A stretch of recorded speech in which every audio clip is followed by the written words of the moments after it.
esse final foi quase irretocável, foi uma poesia com a própria House of the Dragon. Que final sombrio, a tempestade mudou tudo e a Rhaenyra Targaryen tem guerra nos olhos. House of the Dragon, episódio 10, o último da temporada 1, selou de vez a Dança dos Dragões. A gente estava pensando, que o Aegon ser colocado como rei seria o ato que iniciaria a guerra pelo trono, mas, na real, o final do Lucerys, o Aemond na tempestade com a Veiga, é o acontecimento que dá início à guerra de verdade, às batalhas sem fim. Agora não é só mais uma luta pelo trono, é uma luta por sangue, pela família, por filhos. Pessoal, o Aemond não planejou matar o Lucerys e eu sei que isso aí dividiu muita opinião de quem viu o final, mas fica até o final que você vai entender por que isso não foi ruim. Pelo contrário, foi a decisão perfeita aqui na série. Combinou total com o Aemond da série e com o que o Aemond vem falando e vem fazendo. Teve total coerência com o que a série tá nos falando desde o episódio 1 até o episódio 10. Você vai entender como tudo se encaixa. Então vamos lá, a análise completa no final eu dou a nota. E foi um final tão bom que é como se mais uma vez eu tivesse vivendo o episódio de tanta emoção que ele causa. E tipo assim, o final ele entrega tudo e ao mesmo tempo ele deixa em aberto, ele faz um gancho pra temporada 2. Então foi quase perfeito. Esse foco inicial no Lucerys com a mãe, a Rhaenyra, já estava preparando o confronto mortal e o adeus dele. Teve muita cena de carinho e amor entre o Lucerys e a mãe dele, e quando é assim, quando começa assim, você já sabe que vai acontecer alguma coisa. E olha, Lucerys Velaryon desempenhou um papel muito melhor do que eu podia imaginar. Você vê que ele tá nervoso e até com medo, ele questiona a capacidade dele e isso não é nenhum defeito, Ele é só um adolescente, mas ainda assim, Lucerys não deixa de fazer o que tem que ser feito e ele não deixa de ajudar a mãe dele. Ele enfrenta o nervosismo, enfrenta o medo pela Rhaenyra Targaryen. E sabe o que pesa ainda mais? É que assim, perder um filho é horrível, Não importa como ele é um filho. Mas a Rhaenyra perdeu um filho muito especial. Eu sei que mesmo se Lucerys fosse uma pessoa horrível, ia doer nela mesmo assim, mas Lucerys e Jaehaerys são dois filhos incríveis até aqui. Então dói mais ainda, não foi qualquer perda. Eu imagino que Rhaenyra tenha muito orgulho deles e por isso que no final ela tem uma transformação enorme e reconhece o que é um luto de verdade, mas daqui a pouco eu chego nessa cena final. O início de um adeus. É assim que eu defino esse começo de episódio, ele foi uma bela despedida e a conversa deles dois é um tópico, é um tema que vale até aqui na nossa vida. O Luke se questiona, ele não se acha capaz de ser Lorde de Derivamarca, E esse medo que ele tem é um medo que tá na nossa vida real, é o medo do que é novo, é o receio da gente não conseguir fazer alguma coisa. Quando surge alguma situação diante da gente, independente do que seja vida profissional, seja relacionamento, nós temos essa tendência de ter medo do que é novo. É isso que o Lucerys está sentindo aqui. Ele não é nem um pouco raso, ele é vivo. E aí,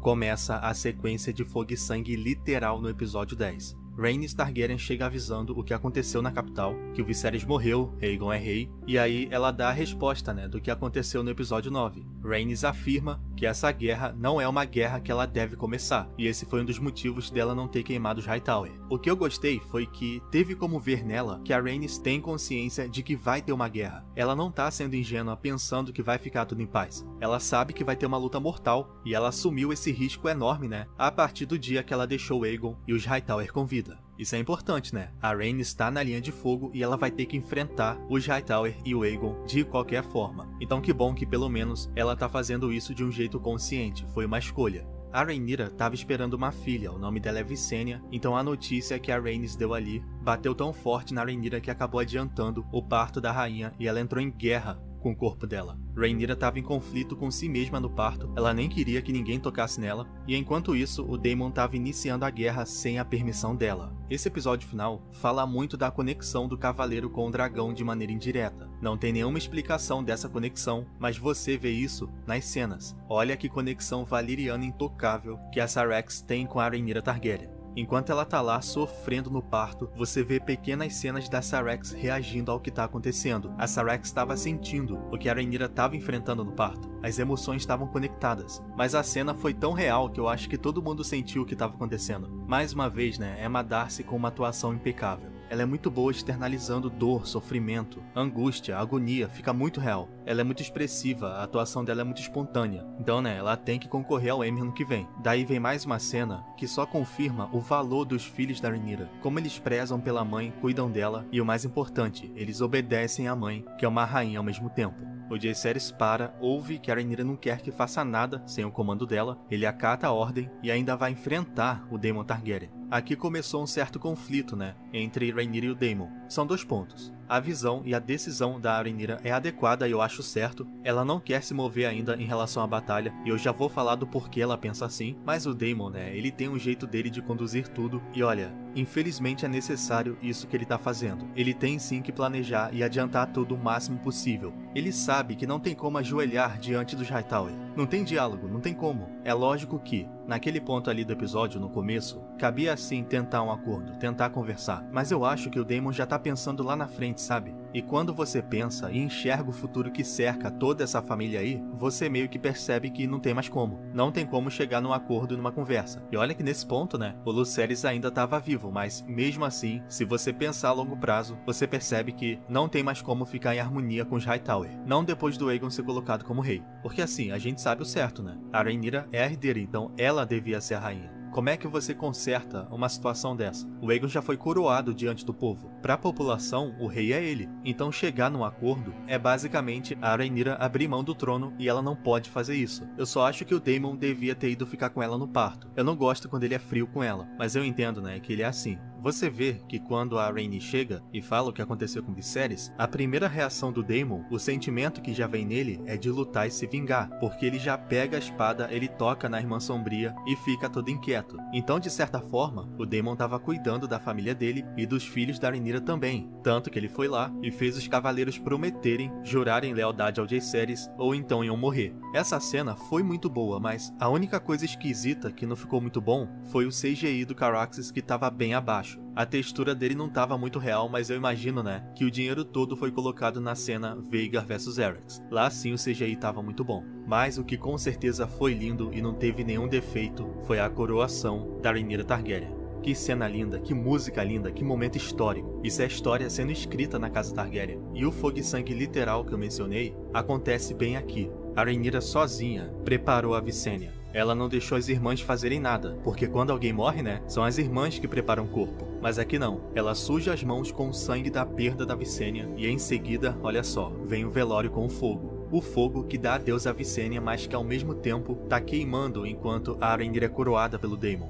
É fogo e sangue na Rhaenyra Targaryen. Naquele momento ali, ela só não tinha percebido ainda que teria que assumir esse fogo e sangue sem receios, mas no final ela percebe e ela absorve. A Rhaenyra é uma mulher muito forte, ela acabou de passar por 2 perdas em sequência, mas ela tá lá em pé. Ela não tem descanso, mas ela não quebra. E por isso, na minha opinião, ela é a imagem perfeita de uma rainha. Ela tem a força valeriana que casa com o trono de ferro. E essa cena me lembrou, sabe quem? O pai dela, o Viserys destruído, tendo que queimar a Aemma. Hoje, anos e anos depois, é a Rhaenyra que tá tendo que passar por isso. E olha que detalhe sutil, mas ao mesmo tempo muito forte. O Eric vem com a coroa do pai dela, e ele ajoelha e começa a citar o juramento da Guarda Real. E esse juramento foi criado pela Visenya Targaryen, a Visenya, esposa do Aegon Conquistador, que viveu há 300 anos. Visenya, que é o mesmo nome da filha da Rhaenyra, que tá ali queimando. Daí a mesa se acende e isso aqui foi surreal de lindo. E é até simbólico de certa forma, porque o fogo está sendo despertado e acionado. É um despertar igualzinho naquela cena do Daemon com o Vermithor, porque a intenção do Daemon ali foi começar a despertar e trazer o Vermithor pro lado do Daemon e da Rhaenyra Targaryen. E olha só, né? O Vermithor responde a isso. Ele reage soltando as chamas no ar e o fogo dele é despertado, igual aqui na mesa onde o planejamento da guerra se inicia. Então a cena da mesa não é só linda, ela tem significado, as duas se combinam. E o Vermithor, né, é o segundo maior dragão da série. Ele só perde pra Vhagar. Meleys, Caraxes e Vermithor são os 3 mais experientes que tem do lado da Rhaenyra. Então, vamos entender, né, por que a Rhaenyra não queria iniciar a guerra imediatamente ali. Ela fala uma frase muito parecida com a da Daenerys. A Daenerys, 2 vezes, falou que ela não queria ser a rainha das cinzas. E aqui no episódio final, a Rhaenyra fala que não deseja governar um reino de cinzas e ossos. Esse comportamento defensivo da Rhaenyra nas reuniões não é exatamente ser defensiva. Ela tá sendo esperta e cautelosa. Ela não quer pegar o trono a qualquer custo. E a real é que ela tá vivendo muito na base da profecia que o Viserys passou a ela, ou seja, unir o reino. E aí, né, enquanto isso, o marido dela, o Daemon, quer fazer tudo de um jeito mais visceral porque ele é assim. Ela se enxerga como a única ali na reunião que consegue lidar com o momento, governar sem causar um caos e manter o reino unido, porque o Viserys confiou nela para ela manter o reino em paz, muito por conta do sonho do Aegon Conquistador. Então olha só como é que tá a cabeça da Rhaenyra. Ao mesmo tempo que ela sabe que ela tem que reagir, ela tem que fazer algo porque o trono foi tomado dela, ela também se preocupa com a profecia e com o sonho. Ela não sabe quando a escuridão vai chegar, pode ser a qualquer momento. E quando chegar, né, o Westeros tem que estar unida, o Viserys falou isso. Não pode estar em guerra. Então é isso que ela tá pensando. Como que ela vai lidar com essas duas coisas que são opostas? Rhaenyra tem que sentar no trono, ela tem que lutar, mas ao mesmo tempo vem o peso do sonho que o Viserys contou e ela se vê na obrigação de manter a paz. Isso acaba revoltando o Daemon, porque ele não vê ela tendo alguma ação maior, né? Ele tá louco querendo acabar com os Hightower e pela ótica do Daemon, ela tá sendo fraca igual o Viserys. Isso lógico na cabeça do Daemon. Daí fica tudo mais tenso na relação Rhaenyra e Daemon, porque chega o Otto Hightower todo orgulhoso, naquela postura clássica dele, né? Ele se enche pra falar que o neto dele é rei, e aí o trunfo da manipulação dele é a página que a Rhaenyra rasgou há muitos e muitos anos e deixou com a Alicent Hightower. A página é dessa cena aí do início da série, é do livro da Nymeria. A ideia, né, era comover a Rhaenyra e fazer ela recordar da amizade com a Alicent Hightower. Esse momento todo faz um paralelo enorme com o episódio 2. É tudo muito parecido com aquela cena que o Daemon também estava prestes a acabar com Otto e foi a Rhaenyra que chegou e acalmou tudo. Aqui a mesma coisa aconteceu mais uma vez. É tudo tão igual que o Daemon fala a mesma coisa que o Otto falou na cena do episódio 2. Lá no segundo episódio, o Otto fala para acabar com a farsa e aqui, anos depois, o Daemon guardou isso que o Otto falou e ele diz a mesma coisa. Vamos acabar com essa farsa. Ele fala isso na hora que ele puxa a espada. O Daemon que estava querendo agir como rei ali, né? Então a decisão da Rhaenyra de manter a paz acabou causando mais irritação no Daemon e foi aí que veio a cena polêmica que muita gente pensou que foi uma incoerência na relação do Daemon com ela, que é quando ele agarra, né? Aperta o pescoço da Rhaenyra. A cena foi péssima do ponto de vista do relacionamento. Pô, o Daemon tá apertando a mulher, isso é terrível, não tem nada certo aí. Só que não teve incoerência e nem erro de roteiro e eu vou dizer por quê. O pessoal que reclamou dessa cena tava falando que é um erro de roteiro, que o Daemon nunca faria isso com a Rhaenyra porque eles se amam e que com ela, a relação e o comportamento do Daemon é diferente. Mas a verdade é que não é bem assim. O que aconteceu? A Rhaenyra falou do sonho do Aegon Conquistador, só que o Daemon não sabe o que é isso. O Viserys nunca contou isso pra ele, porque essa profecia você passa de rei a herdeiro, e o Viserys nunca considerou colocar o Daemon como rei. Nunca. E tá aí a razão do Daemon se revoltar e se magoar. Ele reage de um jeito tão bizarro, é tão impulsivo a ponto dele tocar na Rhaenyra dessa forma horrível. Só que isso aí não é nenhuma novidade, o Daemon é impulsivo. Ele é impulsivo e imprevisível, e ele fica ainda mais violento quando ele tá numa situação de contexto familiar e que envolva alguma coisa que tá indo contra ele, que tá magoando ele. Então o Daemon ficou revoltado, magoado ao perceber que o Viserys nunca confiou no Daemon o trono de ferro, e por isso ele nunca ficou sabendo do sonho. E entenda, Daemon não quer ser rei. O ponto não é esse. O ponto é que o Daemon é louco pela aprovação do Viserys. O Daemon amava ter o irmão por perto. E ele amava ver o irmão dele externalizando o amor por ele, pelo Daemon. Então, né, o Daemon queria a confiança do Viserys em vários aspectos e na maioria das vezes essa confiança não veio. Por exemplo, o Viserys nunca nomeou o Daemon como mão do rei, e isso o Daemon queria muito. E o Viserys também nunca pensou no irmão como herdeiro do trono. E assim que o Daemon percebe isso ali na conversa, a decepção e irritação dele potencializa as ações dele até que ele enforca a Rhaenyra. Foi horrível, todo mundo sabe, nem precisava dessa cena na real, mas ela não é incoerência porque o Daemon é assim. As pessoas que falam que o Daemon nunca faria isso com ela, estão esquecendo de uma cena que é tão terrível quanto essa aí, e ela aconteceu no 4º episódio, ou seja, no início da série. Olha aqui, o Daemon usou a Rhaenyra na intenção de atingir o irmão, levou ela até um bordel e quando ele viu que ele não controlava mais a situação com ela, o Daemon abandonou a Rhaenyra no meio da noite num lugar terrível, cheio de homem que podia fazer, atrocidades com ela e sumiu. O Daemon abandonou uma adolescente deixando ela numa situação onde podia acontecer coisas piores que a morte com ela. Vocês já pensaram nisso? Então é a segunda vez que o Daemon age dessa forma com ela, não é novidade isso aqui. Fora que, pelo amor de Deus, né? O Daemon derrubou a esposa dele do cavalo e finalizou ela com um pedaço de pedra. Esse é o Daemon. Ele é cinza. Ele não é só preto ou branco. Então esse argumento de que com a Rhaenyra Targaryen ele age de uma forma diferente é verdade, mas assim, a relação deles é diferente só até certo ponto. Tem um limite, e o Daemon não deixa de ser o Daemon com ela. Ele é muito carinhoso com a família, com o irmão, com a Rhaenyra, né? Mas ele também pode ser terrível com ela. Não esqueçam disso. Então nesse episódio final, Rhaenyra teve uma batalha no casamento dela com Daemon, teve batalha no útero dela, como a Aemma Arryn falou no episódio 1, e ainda teve as batalhas de decisões, né? Como conduzir uma possível guerra com tantas pessoas ao redor dela, querendo que ela ataque, enquanto ela quer manter o reino em conjunto. E é por isso também que eu acho que a Rhaenyra não revida. Ela não ataca o Daemon de volta, ela aguenta, porque naquele momento ali ela adota cautela. Rhaenyra é forte e ela é única. A Rhaenys foi percebendo isso por todo o episódio e ela finalmente tá do lado da Rhaenyra Targaryen. Toda a desconfiança e até certa raiva que a Rhaenys tinha pela Rhaenyra se foi.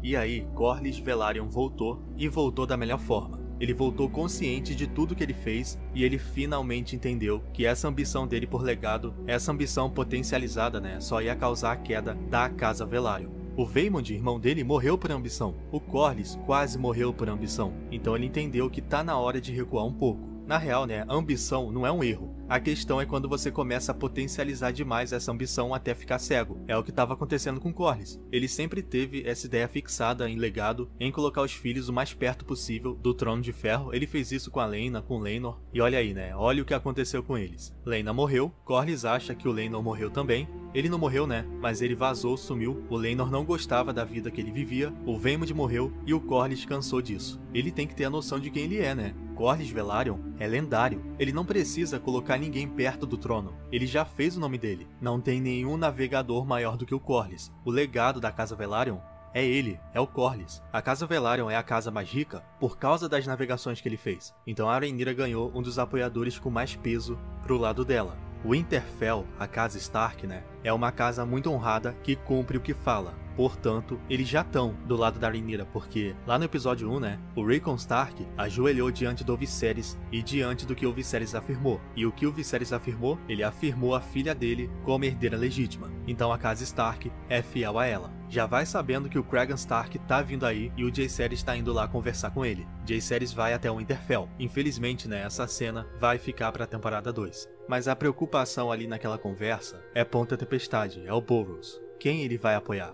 Bom, nós vimos no episódio, né, que ele apoia o Aegon. Nesse momento da conversa na mesa com o conselho, acaba rolando um certo confronto interno, porque a Rhaenyra tem o lado dela de rainha, né, e o lado dela de mãe. E como mãe, obviamente, ela não quer arriscar a vida do filho. Só que pensando como rainha, ela sabe que enviar Jaehaerys e Lucerys de fato é melhor do que mandar uma carta. É como Jaehaerys falou, né, dragões são mais convincentes. Mas quem imaginaria, né? Quem ia imaginar que Lucerys Velaryon ia morrer? Chegamos nessa parte final e eu vou explicar por que a Vhagar não obedeceu Aemond e o Arrax não obedeceu Lucerys. Saiba disso, tudo que aconteceu aqui fez total sentido. Antes eu tenho que falar, né? Ponta Tempestade ficou espetacular. Que lugar bonito e sombrio ao mesmo tempo. Mas todo o conceito da sequência do Lucerys, toda a ideia do que aconteceu, começa a ter a sua explicação bem aqui, quando o Lucerys pisa no lugar e percebe que a Vhagar também tá lá. Ou seja, o Aemond Targaryen também tá em Ponta Tempestade. Repara que o Lucerys até se espanta quando ele vê a Vhagar estacionada ali. E coitado, né? Todo mundo ia se espantar. Aliás, né? Mais um elogio. Toda a escolha criativa dessa cena, o jeito que a Vhagar foi aparecendo, foi genial. Foi genial porque causa medo, causa nervosismo, causa um suspense real. A montagem das cenas ficou muito boa porque parece um negócio de terror. Então esse nervosismo foi transferido ao Arrax. Olha o estado do Lucerys. Ele nitidamente está nervoso, angustiado, mas ainda assim ele fala com certa firmeza, tentando deixar o medo de lado. Olha, tem que ter muito orgulho desse menino. O pai dele, o Harren, certamente ficaria muito orgulhoso de ver o comportamento do filho. O Lucerys, ele fica pensando e tentando se manter calmo, porque ele sabe, né, que ele foi enviado como mensageiro, então ele acha que, pelo menos em teoria, nada pode acontecer com ele. É só uma pena que teoria e prática não são a mesma coisa.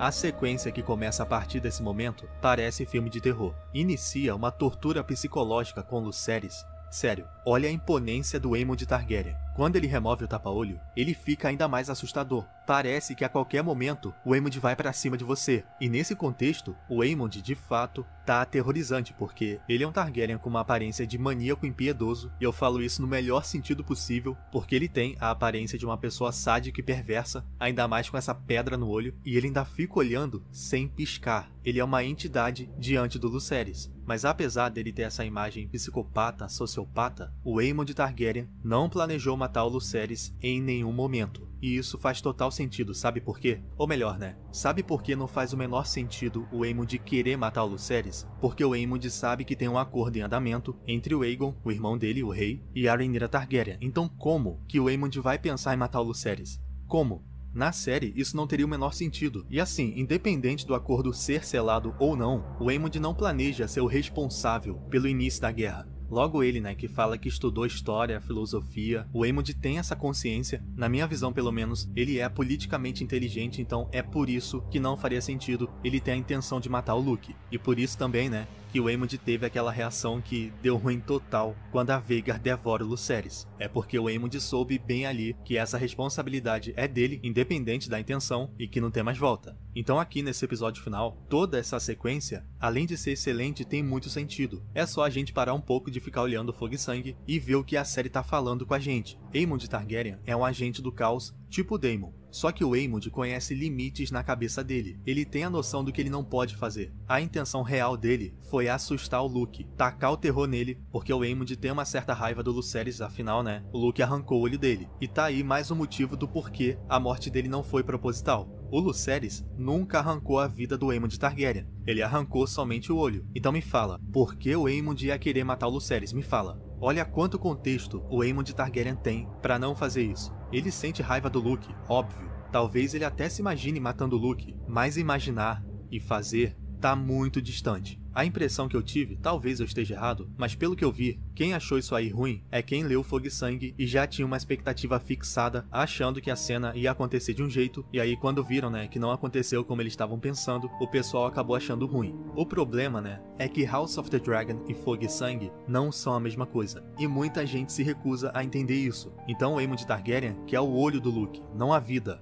Pessoal, é um olho por um olho, não é uma vida por um olho. Percebe como o roteiro tem total consciência disso? E outra coisa, né? O Aemond ainda fala isso aqui com o Luke. Eu não cegaria você. Por mais insano que o Aemond seja, na cabeça dele, ele quer uma troca justa. Ele só quer o olho e ainda deixa o Luke escolher. E mais um argumento que muita gente usou, querendo falar que foi um erro da série, é que Vhagar e Arrax não obedeceram Aemond e Lucerys. Então, você vai entender também por que isso não foi erro nenhum e que fez muito sentido sim, pelo menos na minha visão. Olha só, o Luke vai correndo até o Arrax, e o Arrax, além de começar a sentir o nervosismo do seu montador, né, ele é muito novo e sem experiência, então ele já estava sentindo a agitação da Vhagar, e é por isso também que o Luke vem correndo e já fala: se acalma, Arrax, foca. Presta atenção, obedeça, obedeça. Quando os dois começam a voar, a cena se transforma num espetáculo tanto no visual quanto no suspense que ela tá causando. Ela te faz sentir que a qualquer momento a Vhagar vai aparecer, mas você não sabe quando.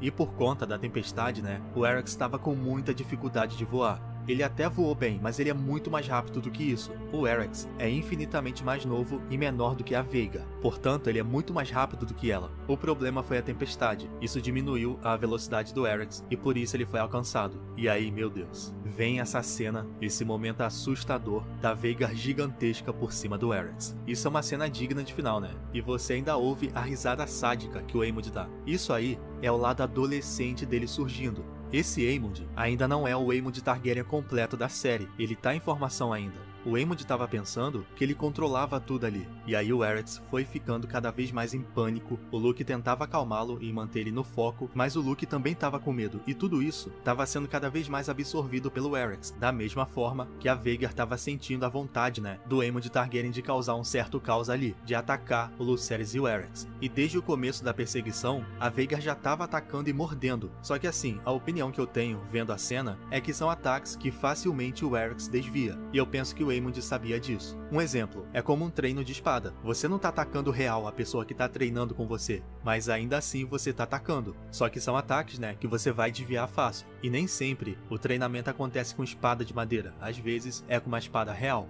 Então o que aconteceu foi que o senso animal acabou falando mais alto. Você combina a ligação que o Arrax tem com o Lucerys, a ligação que a Vhagar tem com o Aemond, com a perseguição na cena. Ou seja, chegou num ponto que o Arrax estava tão agitado e acuado, e também estava sentindo, né, o Luke desse jeito, que mesmo sem o Lucerys mandar, o Arrax taca fogo na cara da Vhagar. quando o animal se sente encurralado, ele se defende. Você aí, nós seres humanos, a gente se defenderia do jeito que dá também. É um instinto de sobrevivência. É por isso que a desobediência faz total sentido, tá entendendo? Foi o desespero do Erix em defender o seu montador e se defender. E aí, né, acabou sendo um efeito dominó. O fogo revoltou a Veigar, ela que já estava sendo incentivada pelo Aemond a caçar o Luke, então além dela absorver a emoção caótica do Aemond, o ataque deixou a Veigar enfurecida de vez, e por isso ela opta por desobedecer o Aemond. É bom a gente entender que a ligação psíquica, emocional que o montador tem com o dragão não faz dele um robô. Ele não é um robô que vai te obedecer o tempo todo, não é assim que funciona. Ele é um animal mágico, ele tem autonomia, ele tem vida. E se ele for ameaçado, talvez ele vá responder como ele quer e não como o cavaleiro quer. Sim, ele tem ligação com o cavaleiro, sim, ele obedece, mas quem falou que isso é infalível? Onde é que tá na série que isso é infalível? Algumas pessoas querem exigir que a Veigar e o Erix façam tudo de um jeito perfeito e infalível, obedeçam perfeitamente, né? Sendo que o próprio Aemond e Lucerys não são perfeitos e não são infalíveis. Não existe ser humano ou animal infalível. E eu tô falando da série, tá? Eu nem tô falando do mundo real. Olha aqui, em Game of Thrones tem uma cena que confirma isso muito bem. A Daenerys saiu voando da arena com o Drogon, e quando ela pousou, ela descansou, o Drogon também, e ela tentou montar nele mais uma vez. E adivinha só o que aconteceu? O Drogon não estava afim de fazer o que ela queria, até porque ele estava machucado, né? Ou seja, o que é isso? Isso é autonomia. Isso é um animal sendo vivo e não um robô que só obedece o que a pessoa fala. Então ele recusou total o que a Daenerys estava mandando. Ela até tentou montar nele mais uma vez, ele continuou recusando, e como ela conhece, como ela é esperta, né? Ela sabe que se ela continuasse tentando, o Drogon ia fazer alguma coisa com ela. Não é à toa que ela seguiu o caminho sozinha e a pé. Só que ao mesmo tempo, também não podemos interpretar a cena do jeito errado. Isso aqui que aconteceu no final não anula a sintonia e a conexão do cavaleiro com o animal. É o contrário, né? A conexão e a sintonia ficou ainda mais real e por isso, na minha opinião, foi um final muito bem pensado. Já a cena da morte em si, isso foi tão bem pensado, ficou tão bem feito, que toda vez que eu vejo a cena, eu levo um mini susto. É como se, sei lá, a Veigar tivesse vindo na nossa direção.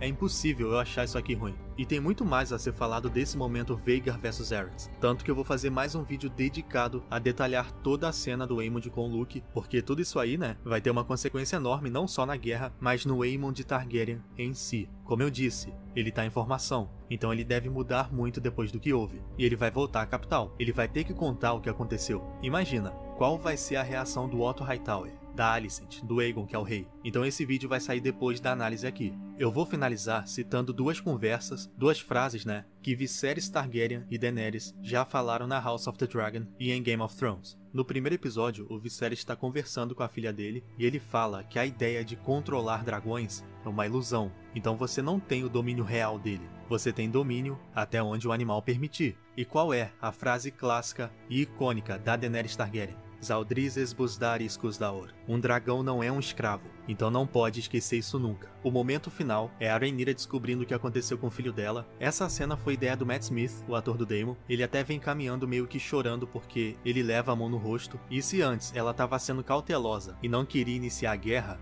agora ela está experimentando uma dor terrível, um luto que ela nunca conheceu, e a Rhaenyra vai absorver todo esse fogo e sangue, ela vai reagir, porque a maior guerra da casa Targaryen tá bem ali. Esse é um momento muito parecido com o da Daenerys Targaryen. As duas perderam um filho e elas são obrigadas a lutar pelo que foi arrancado delas. Eu fecho o último episódio com a nota 9. Esse é o fim, mas também é só o começo.